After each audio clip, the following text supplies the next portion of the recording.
சுவிட்சர்லாந்தை பற்றி ரொம்ப அழகாகவே நீங்கள் எங்களுக்கு சொன்னீங்க. ஸோ இப்போ நம்ம சுவிட்சர்லாந்தில் எங்கே ஸ்டே பண்ணால் நம்ம எல்லா ஃபுல் சுவிட்சர்லாந்தையுமே நம்ம சுற்றி பார்க்குறதுக்கு ரொம்ப கரெக்டாக இருக்கும். அதே மாதிரி ஸ்விஸ் பாஸ்ன்னு சொல்கிறாங்களே சார், அதோட டிரான்ஸ்போர்ட்டேஷன்லாம் எப்படி சார், அதை பற்றி கொஞ்சம் எக்ஸ்பிளைன் பண்ணுங்கள். கண்டிப்பாக ரொம்ப முக்கியமானது. இது வந்து நம்ம சுவிட்சர்லாந்து போகும்போது பெரும்பாலும் இந்த ஜூரிக் அந்த மையப்பகுதியில் வந்து ஸ்டே பண்ணுவாங்க. பட் அட்ராக்ஷன் இருக்க ஏரியா பகுதின்னு பார்த்தீங்கன்னா அவங்களுக்கு அந்த இன்டர்லாக்கன், லூசன் இதை பேஸ் பண்ணி தான் வந்து அந்த நிறைய அட்ராக்ஷன்ஸ்லாம் இருக்குது. அப்படி நம்ம பார்க்கும்போது ஒரு இந்த மாதிரி மவுண்ட் இட்லி, ஜுங்ஃப்ரோ இதெல்லாம் சுற்றி பார்க்கணும், லேட்டப்பன்லாம் பார்க்கணும்னா ஐடியல் பிளேஸ் வந்து உங்களுக்கு இன்டர்லாக்கன் தான்.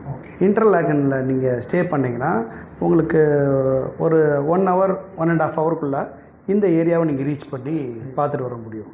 ஸோ ஒரு போகிற இடங்கள் எல்லாமே ரொம்ப அழகாக இருக்கும்போது இதை ரசிச்சுக்கிட்டும் பார்க்கலாம். ஒரு டைம் சேவ் ஆகும்.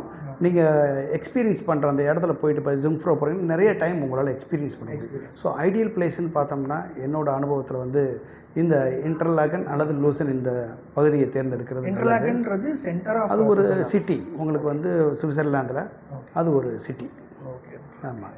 அதே மாதிரி நீங்கள் டிரான்ஸ்போர்ட் மோடு எப்படின்னு கேட்டிங்க, அங்கே ஈரோ பாஸ், என்டையர் ஈரோ பாஸ் இருக்குது. ஸ்விஸ் பாஸ்ன்னு தனியாக இருக்குது. இந்த ஸ்விஸ் பாஸ் எடுத்துக்கிட்டிங்கன்னா அங்கே உள்ள transport mode train, tram, bus இதில் வந்து நீங்கள் ஃபுல்லாக யூஸ் பண்ணிக்க முடியும் இந்த இதில். ஸோ அந்த டிரான்ஸ்போர்ட் மோடு அட்வைசபிள்.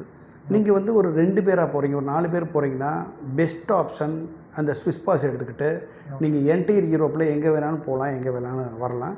அதுக்கு 1 day பாஸ்லேருந்து 1 week பாஸ், மந்த்லி பாஸ் கூட இருக்குது.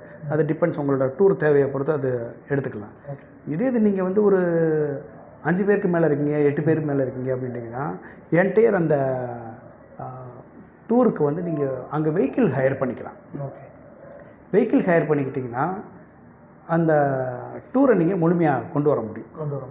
சார், இப்போ நார்மலாக வந்து டிரான்ஸ்போர்ட்டேஷனை பொறுத்த வரையும் ஸ்விஸ் பாஸ் எடுக்கிறது பெஸ்ட்டா இல்லை ப்ரைவேட்டாக ஒரு வெஹிக்கிள் எடுக்கிறது பெஸ்ட்டா? ஸோ எது வந்து சுற்றி பார்க்குறதுக்கு பெஸ்ட்டாக இருக்கும் சார்? ஓகே, நீங்கள் வந்து ஒரு 2 பேர் இருக்கீங்க, 4 பேர் இருக்கீங்க அப்படின்னா ஒரு லாங் டியூரேஷனில் நீங்கள் ஸ்டே பண்ணுறீங்க, ஒரு என்டையர் சுவிட்சர்லாந்தை நீங்கள் எக்ஸ்பீரியன்ஸ் பண்ணணும் அப்படின்னா நீங்கள் வந்து ஸ்விஸ் பாஸ் எடுத்துக்கோங்க. ஸ்விஸ் பாஸ் எடுத்துட்டிங்கன்னா என்டையர் சுவிட்சர்லாந்து நீங்கள் வந்து அதை ட்ரெயின் யூஸ் பண்ணிக்கலாம், பஸ் யூஸ் பண்ணிக்கலாம், நீங்கள் அங்கே உள்ள ட்ராமை யூஸ் பண்ணிக்கலாம். இந்த மாதிரி டிரான்ஸ்போர்ட் மோட நீங்கள் தாராளமாக அதை யூஸ் பண்ணி நீங்கள் சுற்றி பார்த்துக்கலாம். இதே நீங்கள் ஒரு 5 பேர் இருக்கீங்க, 6 பேர் இருக்கீங்கன்னா ஒரு குரூப்பாக வந்து நீங்கள் டக்குன்னு ஃபாஸ்ட்டாக கிளம்புறது கஷ்டம். அந்த மாதிரி டைமில் சுவிட்சர்லாந்தில் கோச்சஸ் நிறையா இருக்குது. ஒரு 7 seater கோச்சஸ்லேருந்து அப் டு 16 seater பெரிய கோச் 35 seater கோச் வரைக்கும் இருக்குது. உங்களோட குரூப் சைஸை பொறுத்து நீங்கள் அதை டிசைன் பண்ணிக்கலாம் நீங்கள். ஸோ அதில் என்ன அட்வான்டேஜ்னால் நீங்கள் ஒரு 6 பேர் 8 பேர் எக்ஸாம்பிள் நீங்கள் போகிறீங்கன்னா ஒரு மினி கோச் எடுத்திங்கன்னா நீங்கள் நிறைய இடங்கள் சுற்றி பார்க்க வாய்ப்பு இருக்குது. ஏன்னா நான் தான் சொன்னேன், என்டையர் யூரோப்புமே என்டையர் ஸ்விஸ்ஸுமே உங்களுக்கு அழகு. அப்போ அந்த அழகு நீங்கள் போய்கிட்டு இருக்கும்போது உங்களுக்கு ஒரு இடம் ஏதாவது பிடிச்சிருச்சு, ஒரு ஃபோட்டோ ஸ்டாப் பண்ணணும் வைக்கணும் அப்படின்னா நீங்கள் ஒரு 2 ஃபோட்டோ எடுத்துகிட்டு அந்த இடத்த கொஞ்சம் நேரம் ரசித்து பார்த்துட்டு வர்றதுக்கு இந்த by road transport, that means இந்த கோச் இந்த மாதிரி எடுத்திங்கன்னா ஒரு நல்லாயிருக்கும்.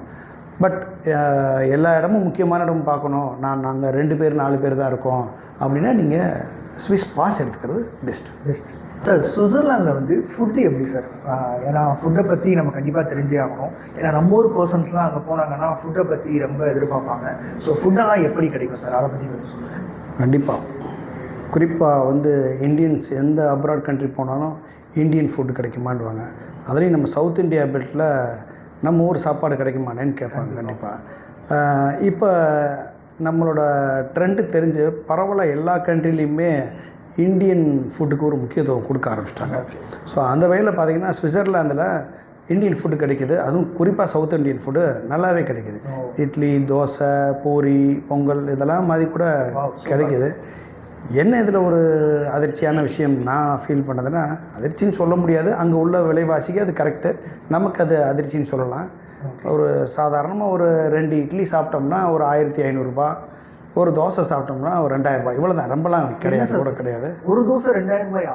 ஆமாம், ஏன்னா விற்கிற வேலைக்கு நாங்களாம் பேங்க்கில் லோன் போட்டு தான் சாப்பிட முடியாது சார். அடுத்த தடவை வந்து இஎம்ஐ ஆப்ஷனே நாங்கள் அப்படி தான் போட போகிறோம். ஸோ நான் என்னோடய பார்வையில் பார்க்குறேன்னா, அந்த கண்ட்ரி வந்து உண்மையிலே ஒரு காஸ்ட் ஆஃப் லிவிங்கில் ரொம்ப ஒரு கூடுதலான கண்ட்ரி. அந்த பீப்புள்ஸ்க்கு அதுக்கு தகுந்த மாதிரி வருமானம் வருது. ஸோ அதனால் அவங்க வந்து அது அஃபோர்டபுள் காஸ்ட்டு தான் அங்கே பொறுத்தளவுக்கு. நமக்கு அது புதுசாக பார்க்குறதுனால கொஞ்சம் ஒரு பிரமிப்பாக தெரியும். பட்டு ஒன்றும் அதில் ஒன்றும் பெரிய இது இல்லை. கிடைக்கிது ஃபுட்டெலாம் நமக்கு நல்லாவே அங்கே கிடைக்கிது, இந்தியன் ஃபுட் கிடைக்கிது.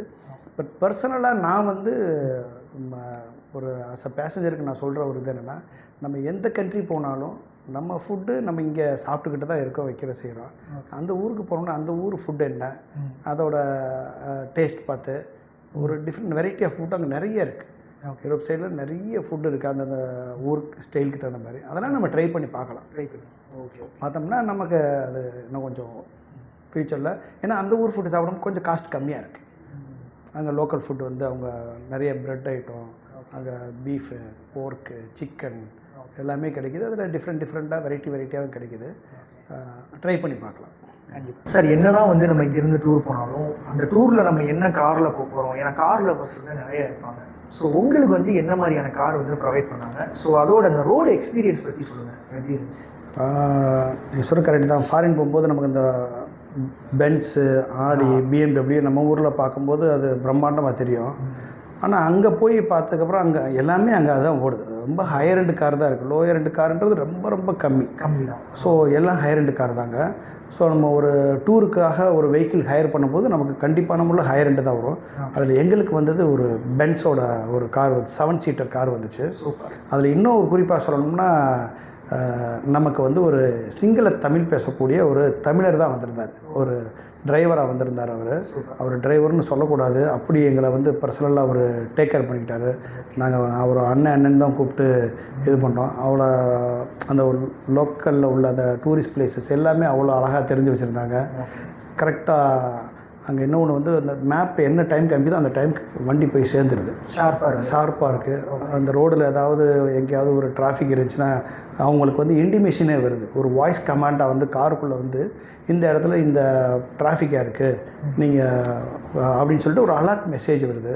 இதெல்லாம் ஒரு நமக்கு புதுசாக இருக்குது. நம்ம ஊர்லலாம் அது அலர்ட் மெசேஜெலாம் வாய்ஸாக வராது.